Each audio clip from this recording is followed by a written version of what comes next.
games. All right, Charles Barkley continues not to be with us. The Bulls probably fortunate that they did not need to go 7 games because after the ball game, both Michael Jordan and Phil Jackson said they were so drained they didn't know if they had enough energy to fly home. Now let's go back to SportsCenter. Michael Jordan, best player in the game. We don't know if they're the best team ever, but they've got a three-peat to show for it. From Michael Jordan, I'm Dan Patrick. Now back to SportsCenter. For points per game in the finals, he scored 1 more point in a 6-game series than Rick Barry did for San Francisco back in '67. Barkley, a noble effort.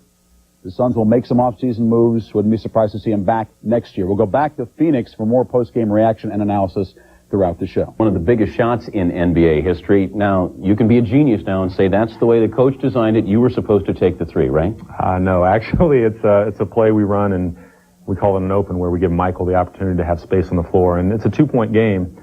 We'd like him to get to the basket, either get a layup, score the basket, tie the game, or draw a foul and get to the foul line. But their defense converged, and as defensive players, when you see a guy penetrate like that, your first reaction is to go to the lane. And when Horace caught the ball and fumbled it, he just looked out, and there I was. So, and it's a shot. It's what I practiced for most of my life, and I knocked it down. I know you've been bothered by the sore knee. Could it conceivably be the last shot you would take in the NBA? No, I've got another year left anyway. So I know you've been hobbling through the series. Yeah, I have all year actually, and it's tough, and it's been frustrating for me from that standpoint because I think a lot of people have gotten down on me for the fact that I haven't performed like I would like to and they would like to see me. But this series, I came up with some big shots, and that should bring me back for another year anyway. Why did they wait until the finals to showcase you? You did this against the Lakers. It's a secret plan. Save me till the finals, and we'll see what happens. Great. Thank John, you. Congrats. Dr. Jack Ramsey joins us. Now, you coached John's brother Jim in Portland, so you're not surprised at his type of antics from the family, right? No, I have full confidence in John as well as Jim. Jim would have made the shot just as well as John. When you look at what the Chicago Bulls have accomplished, everybody kept saying, are they a great team? Are they a great team? Now we have a chance to analyze them. They've won 3 in a row. Great team or great player on a good team? Well, I think it's a team, Dan, that has accomplished a lot of things. Win 3 in a row, that's a quality of greatness. But ranking them among the great teams of all time, I would say not. Last period, Michael Jordan and John Paxson are the only guys who score, and Michael has 9 of the 12, and the team has 3 turnovers where they don't get a shot. I don't think that's among the greatest teams of all time. All right. Dr. Jack, John Paxson, I'm Dan Patrick. Add to the NBA logbook of historical highlights, and here are just a few of them.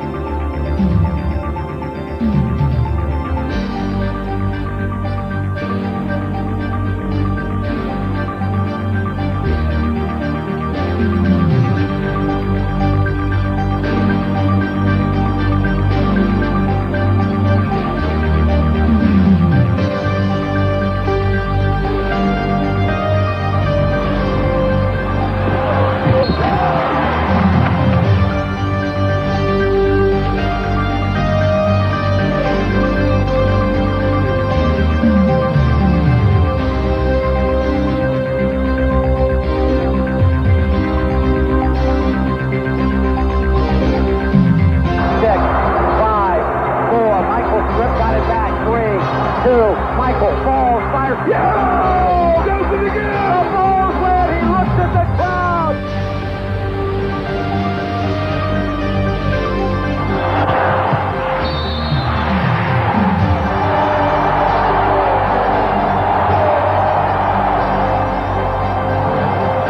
Pippen runs down the lane, dumps it out the horse. Paxson for 3. Yeah! Yeah! It's the 3.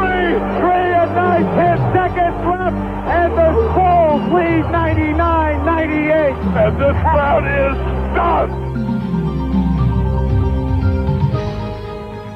Some great memories. All right, Jordan, best ever. How do we figure it out? Well, we've come up with this stat to measure Jordan's greatness against the other best. Here, the number of titles some of the greats in the NBA won.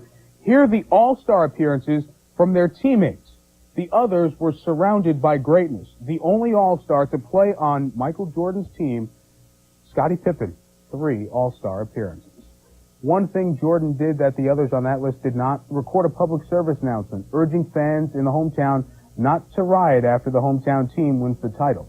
Sunday's celebration resulted in random gunfire, 700 arrests, and 2 deaths. When the team returned to Chicago, Jordan asked, "How's the city?" So who does this rioting, and why do sports wins lead to loss of property and life? Here's Greg Garber. Victory, a championship, euphoria. It seems incongruous when the joy congeals into anger, violence, and the destruction of property. But it happened again in Chicago. The mayhem was a grim replay of scenes in Dallas and Montreal.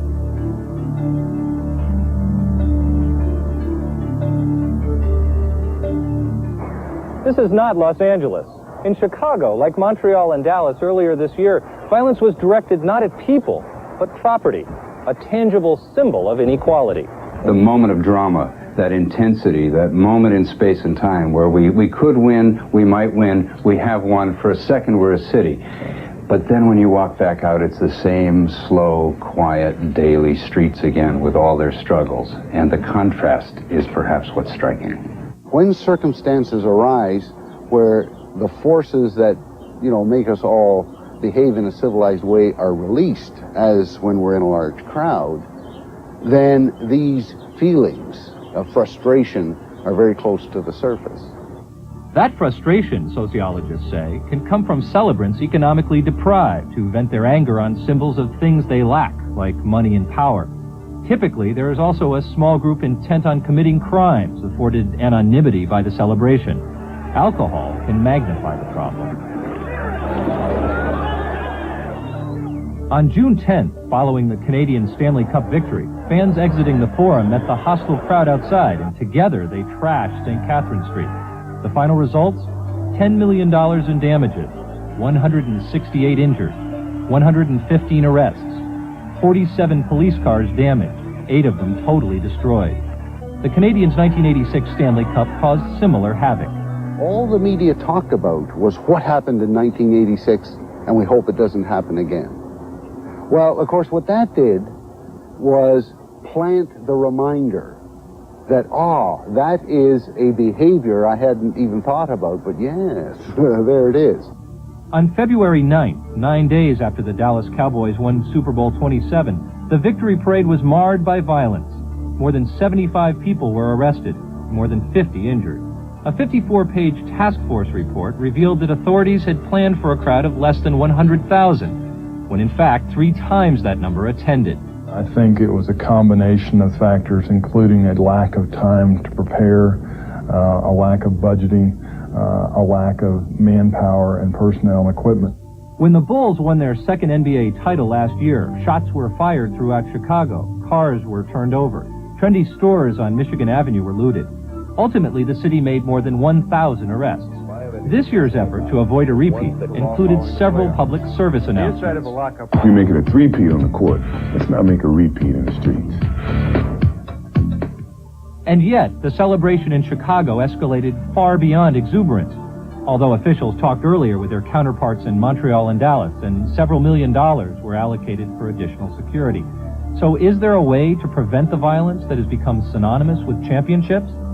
The notion that authorities, whether they be the mayor or Michael Jordan, come on and tell you, now don't do anything with that energy. People are well-intentioned, and that's wonderful, and one hopes it's effective. But you see, it doesn't really register what that energy is about. Sad part, for the most part, it's not the fans, but the other people in the city who just use it as an excuse. Despite the unrest, the city of Chicago will go on with a Tuesday morning victory rally near the lakefront.